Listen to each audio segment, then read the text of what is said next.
وقف أبويا مع زوجته الثانية قدام أمي وقال لها بدون أي تردد إن نتزوج وإن هذه زوجته الثانية وبتعيش معانا في البيت.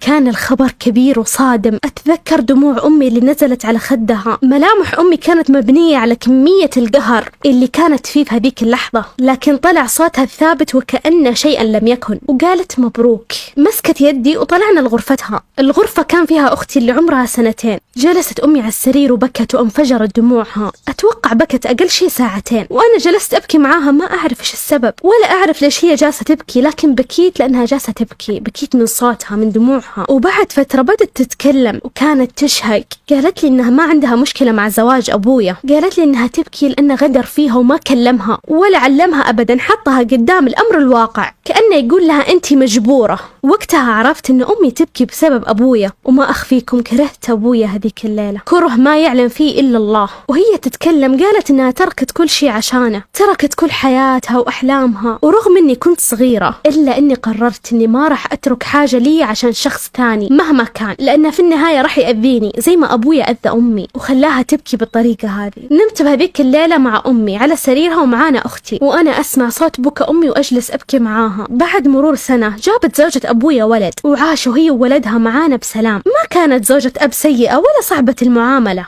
إلا أني ما حبيتها ولا تقبلتها بيننا. كل ما تمر علي هذيك الليلة وأتذكر بكى أمي أكرهها، ولكن بحياتي ما فكرت أني أذيها. مر الزمان ومع مرور الوقت كبرت ويكبر معايا قراري إني ما راح أضحي لأجل أي شخص بالحياة. صار عمري 17 سنة وصرت في آخر سنة دراسية. جاني أبويا يبلغني إنه راح يزوجني، مع إني معروفة بشخصيتي القوية واللي ما تقبل حاجة ما تعجبها، إلا إن أمي ربتني إني أسمع كلمة أبويا وما أعارضه. وافقت. تزوجت أول ما تخرجت من الثانوي. كان زوجي أكبر مني ب5 سنوات. جبت معدل ممتاز ودخلت التخصص اللي كنت أحلم فيه. كان زوجي إنسان متفتح شوية، كان طيب معايا، ما شفت منه شيء سيء، بس كان لزوجي ما حد سلم من شرها. كانت إنسانة سيئة تحب السيطرة على الكل، ولأنها تحب أولادها مثل ما تقول كلهم ساكنين عندها. كنا كلنا ساكنين في بيت واحد، وكانت تحب تخرب بيوت أولادها، تعبي راسهم على زوجاتهم وتقول لهم تزوجوا عليهم، وتدور علينا الزلة عشان تفتح موضوع الزواج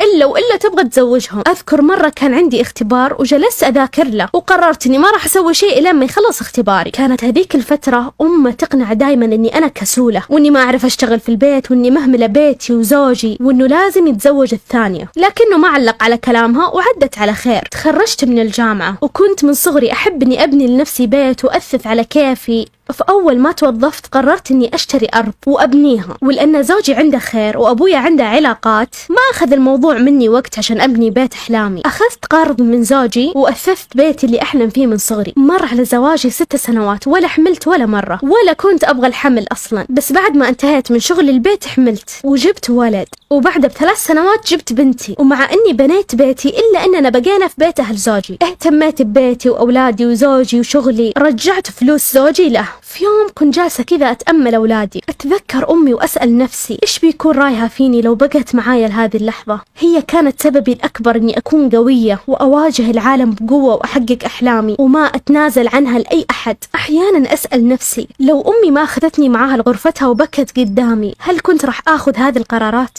سألت أمي مرة ليش ذاك